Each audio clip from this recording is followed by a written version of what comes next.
আল্লাহ তো গফুরুর রহিম, আল্লাহ তো এক কথাই মাফ করে দিতে পারেন, আর দেবেন ইনশাআল্লাহ। আমাদের তো বিশ্বাস এটাই। এই হুজুর এমন ওয়াজ করছে যেন আল্লাহ বান্দা, আল্লাহকে এরকম বলছে কেন?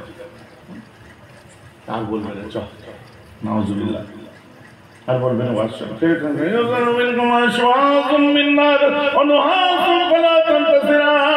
বাবা আগুনের গোলা কাছ থেকে ছোড়া হবে বাবা, তোমাদের সাহায্য করনেওয়ালা কেউ থাকবে না। আল্লাহ রাসূল দুনিয়ায় শোনো গো, মজার কথা শোনো। নবীজি ঘরের মধ্যে আছেন, কে? আমার দয়াল নবী, কলিজা নবী, জান নবী, সোনার নবী, চাঁদ নবী। কথা বললে মুখ দিয়ে গোলাপ ঝরে পড়তো, হাসলে যেন মতি ঝলকে উঠতো। বলেন না সুবহানাল্লাহ। নবীজি ঘরের মধ্যে, গুজরাট থেকে বার হয়েছে, সাহাবারা বসে আছে। কিছু কিছু সাহাবা একটু ভয়তে শীত পিছিয়ে গেছে। নবী বার হয়ে দেখছে,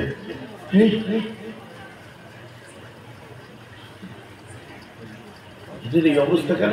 সালমান, জি হুজুর, এরা ভয় খেয়ে গেছে কেন? বলছে আমি একটু ওদেরকে আল্লাহর জাহান্নামটা কেমন হবে শোনাচ্ছিলাম, আল্লাহর আযাবটা কেমন শোনাচ্ছিলাম, আল্লাহর গজবটা কেমন হবে একটু শোনাচ্ছিলাম, তো ওরা ভয় পেয়ে গেছে। ইয়া রাসূলুল্লাহ, ইচ্ছা চাপতে দিয়ে আমার নবী বললেন, ভয় পাস না, আমি আছি না। কত ছোট্ট কথা।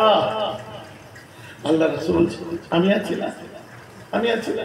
আমি আছি মানে কুল কায়নাত আছে, আমি আছি মানে দিন দুনিয়ার বাদশা আছে, আমি আছি না এই কথাটার মানে রাহমাতাল লিল আলামিন আছে। বলুন না সুবহানাল্লাহ। ছোট্ট কথাই রাসূলুল্লাহ বললেন, আমি আছি না, আমি আছি না। সালমান শোনো, আস্তে করে বলে দিব। সালমান ফার্সি দুনিয়ার বলে, এই দুনিয়ার ওয়াইজেরা, আমার নবী বলে দিয়েছেন তোমরা আযাব গজব শাস্তি বিধানের কথা বলে মানুষকে ভড়কে দিও না, মানুষকে ঘাবড়িয়ে দিও না, মানুষকে নিরাশ করে দিও না। আর নবীজি বলেছে আল্লাহর গজবের থেকে তার রহমতের হাতটা ৭০,০০০ গুণ লম্বা। বলুন না সুবহানাল্লাহ। আল্লাহর অনেক কাজ থাকবে কিয়ামতের দিনে, খালি তোদের আযাব দেওয়ার কাজ হবে। ভাই আমার বক্তব্য বুঝতে পারছেন? আর একটু বলবো এটার উপরে, শুনলে মনটা তাজা হবে। এখানে বসেছি অশান্ত মনকে শান্ত করতে। এখন গাড্ডায় পড়ে আছি, এরপরে যদি আরো মাথায় পা দিয়ে গুঁজে ঢুকিয়ে দেয় ভালো লাগবে? গুনায় তো ডুবে আছি রে ভাই। বাবা কত নামাজ কাজা করবে, ৮০ রূপা জাহান্নামে জ্বলতে হবে বাবা। এই হাদিসের সনদ সম্পর্কে, এই হাদিসের সনদ সম্পর্কে অনেক মুদাররাত আছে। আল্লামা জাকারিয়া সাহেব রহমাতুল্লাহ এর সনদ সম্পর্কে সহিহ বলেন, বড় বড় আইম্মারা সহিহ বলেন। এক ওয়াক্ত নামাজ কাজা করবে, ৮০ রূপা জাহান্নামে যেতে হবে। আমি এই ওয়াজটা করে দিলাম, কাল থেকে এক রূপা মানে কত? ৮০ রূপা, বুঝলেন? এই এক রূপা বলতে গেলে ২,৮৮,০০,০০০ কত হাজার বছর আগুনের নিচে যেতে হবে এক রূপা। এবার এক ওয়াক্ত নামাজ ইচ্ছা করে কাজা করলে ৮০ রূপা মানে যেতেই চলেছে, যেতেই চলে, কোনো শেষ নেই। শুধবে কি করে? শুধবে কি করে? সবাই নামাজ পড়তে গেছে, ওই শিক্ষিত ছেলেগুলো চুপ করে বসে আছে। এই নামাজ পড়তে যাবে নি? ভাইজানের ওয়াজ বুঝতে পেরেছিস? পেটে বিদ্যা লাগবে বুঝতে গেলে। কেন? বলছি পাগল, বাঁচবো তো ৭০ বছর। আরে এক পাবনে ২,৮৮,০০,০০০ কত হাজার বছর এক হোপা মানে, আর বাঁচবো ৭০ বছর। তো প্রথম যেদিন নামাজ কাজা করেছি ওই দিনই তো গেম ফিনিশ হয়ে গেছে। আর 24/7 নামাজ পড়লে আর শুনতে পারবো? মাথায় ঢুকবে কি ঢুকবে না? ওকে বলে দিন বেটা, উমরি কাজা তুই আরম্ভ করে দে, মুসাল্লায় আয়, এসে দাঁড়া, আল্লাহকে বল আল্লাহ আমি যখন খচ্চর ছিলাম নামাজ কাজা করতাম তখনকার এক ওয়াক্ত পড়লাম। আল্লাহ সেই ঈশা কাজা করেছিলাম আড্ডা মারতে যে তখনকার এক ওয়াক্ত পড়লাম। উমরি কাজা হুজুর শুধবে না তো? হ্যাঁ, আপনি মুসাল্লা পর্যন্ত যাওয়া আপনার কাজ, কবুল করা হচ্ছে আল্লাহর কাজ। বলুন না সুবহানাল্লাহ। সন্তান সন্ততিদের ওসি করে যান যে আমার নামাজের কাফারা আমার সম্পত্তি থেকে তোরা দিয়ে দিবি। বুঝতে পারছেন না? নামাজের কাফারা দিয়ে দিবি। আরো শর্টকাট পারবেন? চলুন আরেকটু বুদ্ধি খাটান। মক্কা শরীফে যাবেন উমরা করতে, যে আল্লাহর কাবার সামনে এক ওয়াক্ত এক রাকাত নামাজ পড়া মানে 1,00,000 রাকাত নামাজের সওয়াব। মদিনায় এক রাকাত নামাজ পড়া মানে 50,000 রাকাতের সওয়াব। ওখানে যে আমি উমরি কাজা চালাবো, শর্টকাট দেওয়ার চেষ্টা করবো, আল্লাহ পড়লাম তো তোমার ওয়াদা অনুযায়ী, বাকি তুমি সামলাও আল্লাহ। সুবহানাল্লাহ।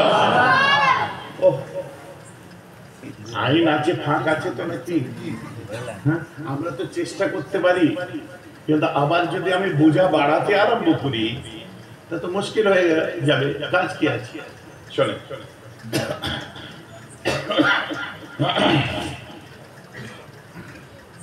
আমার মুসলমান, নামাজ মানে শুধু রুকু নয়, নামাজ মানে সিজদা নয়, নামাজ মানে কিয়াম নয়। আর নামাজ পড়েছেন মানে ইসলাম পালন করেছেন, এটাও ভুলে যান। রোজা রেখেছেন, ইসলাম পালন করেছেন, ভুলে যান। কারণ ইসলামের মধ্যে নামাজ, ইসলামের মধ্যে রোজা, ইসলামের মধ্যে হজ, ইসলামের মধ্যে যাকাত, ইসলামের মধ্যে তাসবিহ তেলাওয়াত, ইসলামের মধ্যে ইবাদত। আপনি যে ইবাদত করছেন, আপনার ইবাদতের মধ্যে ইসলাম আছে কি নেই, ওটা নির্ভর করছে আপনি মানুষটা কেমন, আপনার মুখের ভাষা কেমন, আপনার বাচন ভঙ্গি কেমন, আপনার চাল চলন কেমন, আপনার মুআমিলাত কেমন, আপনার লেনদেন কেমন, মায়ের সঙ্গে সম্পর্ক কেমন, বাপের সাথে কেমন, বউয়ের সঙ্গে কেমন। বুঝতে পারছেন? তোমার কথা শুনলে লোকের জান জ্বলে যায়, তুমি আল্লাহু আকবার বলে নামাজ পড়ছো, হবে কি? এমন কথা বলো একদম পুরো বুক টুক ছেঁড়া করে পেছন দিয়ে বেরিয়ে যায়। আপনার কথার ধার কি? চাচা বল কি, ওদের দুতলা বাড়ি হয়ে গেল, তোমার কবে হবে? হ্যাঁ রে, ওর মতো আমার হারামের থাকলে কবেই করে ফেলতাম। চাচা, ওদের ছেলেটা ইনফিল্ড বুলেট কিনেছে, তোমার ছেলে কবে কিনবে? কিনলে হবে না তো, হাই রোডে কোনদিন দেখবে ছেদরে পড়ে থাকবে, বেলচে করে তুলতে হবে। কথা শুনলে গা পিত্তি জ্বলে যায়। Because he is Raman, because he is Muslim. ওর ভেতরটা নোংরা, বুকের ভাষা ঠিক নেই। আল্লাহ রাসূল বলছে ও জান্নাতে যেতে পারবে না রে, ওর জমাওর মুখ ভালো নয়। হাদিস শুনবেন, ইন্নাল জান্নাতা তাস্তাকি আলা খামসাতি নাফারিন তা'লিল কুরআনি ওয়া হাফিজিল লিসানি ওয়া মুত'ইমিল জুআনি ওয়া মাকসিল উরওয়ানি ওয়া মান সাল্লা আলা হাবিবির রহমানি। আমার নবী বলছেন ওয়া হাফিজিল লিসানি, জান্নাতে কারা যাবে? যারা নিজের জবানটাকে হেফাজত করতে পারবে, জবান সামলে কথা বলবে। বুঝতে পারছেন না? ফুটানি দেখলে গা পিত্তি জ্বলে যায়। বুঝতে পেরেছেন? যে নামাজি হবে তার মুখের ভাষা সুন্দর হবে। কত নামাজি, করোনা নামাজি বার হয়েছিল, হ্যাঁ কোথায় গেল তারা? যখন করোনা হয়েছিল মসজিদে জায়গা দিয়ে যেত বাবা, তারাবি আলাদা আলাদা জামাত করে যে যার দলিজে আরম্ভ করে দিয়েছে, এখন খুঁজে পাওয়া যায় না। আলকাটা নামাজি, আলকাটা বুঝে না গো, জমিরা সেটেলমেন্টে 1.5 ফুট আল জমি, যে মেপে দেখো 6 ইঞ্চি বেঁচে আছে। তো বলে আল্লাহর কসম আমিও কাটিয়ে দিই, কি বলে আল্লাহর কসম আমিও কাটিয়ে দিই। মাল কোথায় গেল? ভূতে খেল। ভিতে কাটা নামাজি, ভিতে কাটা বোঝে, বাড়ির লেআউট হচ্ছে, ভিত দেবে, দড়ি লাগানো আছে, ভোরবেলা হচ্ছে হেঁয়ে বলে কোপ মারলো, 1 হাত দিল, 1 হাত দিল। কাটতে কাটতে 10টার সময় ভাইপোরা উঠে পড়লো, উঠে পড়ে ঝগড়া ঝাঁটি আরম্ভ হয়ে গেল। মেম্বারের কাছে গেল, পঞ্চায়েতে বিচার দিল, থানায় গেল, তারপর কেস হলো, তারপর মারপিট, কপাল ফাটানো, হসপিটাল, আমার মেডিকেল সার্টিফিকেট নিয়ে এদের কেস ওদের, ওদের কেস এদের, ওই কেলালো, ওই ফের আগে কেস করলো। হয় কি হয় না? শয়তান আড়া দেয় গো। শয়তান একটা লোকের গাধা বেঁধে রাখা ছিল, গাধা বোঝেন তো, গাধা। শয়তান এসে ফুস করে গাধাটা খুলে দিয়েছে, আর পাশে যে খেতে ধান খেয়েছে, সবজি ফসল খেয়েছে, জমিওয়ালা এসে গাধাটাকে মেরে মেরে ফেলেছে। গাধার মালিক এসে জমিওয়ালাকে এমন মেরেছে সেও মরে গেছে। জমিওয়ালার বউ যে গাধার মালিককে ঝেড়েছে, গাধার মালিক মরে গেছে। আর দু বয়ে এবার মারামারি করতে করতে ওর গলা কেটে দিয়েছে, ওর গলা কেটে দিয়েছে, মরে গেছে। কটা মরলো? 6টা 7টা। শয়তানকে বলছে এটা তো করার ঠিক হলো, আমি কি বলছি, আমি তো খালি গাধার দড়ি করে দিয়েছি।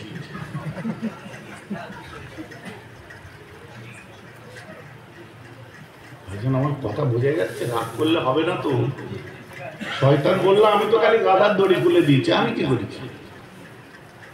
শয়তানে নাড়া দেয় না, মহা মুশকিল কাণ্ড। সরে সরে আমার রাসূল এক সময় দুইজন সাহাবাকে ডাক দিলেন, একজন মুহাজির আর অপরজন আনসার। মুহাজির কাদের বলে? মুহাজির হলো তারা যারা মক্কা থেকে মদিনায় হিজরত করে গেছে, আর ওই হিজরতকারীদের যারা সাহায্য করেছিল তাদেরকে আনসার বলে। আমার রাসূল ডাক দিয়ে বলেন, বাবা দিনকাল বড় খারাপ করেছে, গ্রামের শেষ প্রান্তে চলে যাও, পাহারাদারের কাজ করো, গে যাও যাও গ্রামের শেষ প্রান্তে যাও, পাহারাদারের কাজ করো। চলে গেছে, রাত জেগে দুজনে পাহারা দিচ্ছি, রাত্রে 11টা 12টা বেজে গেছে। দুজন মিলে বলছে, ভাই এ দুজন মিলে অন্ধকার মাঠে রাত জেগে লাভ কি আছে? অর্ধেক রাত তুই ঘুমো, আমি জাগি, আবার আমি জাগবো, আমি ঘুমাবো, তুই জাগি। ঠিক আছে ভাই, তাই করো। ফাজাল মুহাজিরিয়া ওয়া কামাল আনসারি ইউসাল্লি। মুহাজির ভাইটাকে এইভাবে ঘুম পাড়িয়ে দিয়ে আনসার ভাইটা চুপ করে বসতে থাকতে বলছে। বস থেকে লাভ কি? একটু আল্লাহর নামাজ পড়ি, এটা আল্লাহর নামাজ পড়ি। দূর থেকে শত্রু এসে গেছে, এসে দেখে মাঠের মধ্যে কে দাঁড়িয়ে আছে, as like a statue, নড়েও না চড়েও না, পিঠ থেকে তীর নিয়েছে, ধনুকে সেট করে ছুড়ে দিয়েছে, একদম ভ্যাচ করে যে আনসারী সাহাবা শরীর ঘুরে গেছে, নড়েও না চড়েও না। আবার তীর বের করেছে, আবার ছুড়েছে।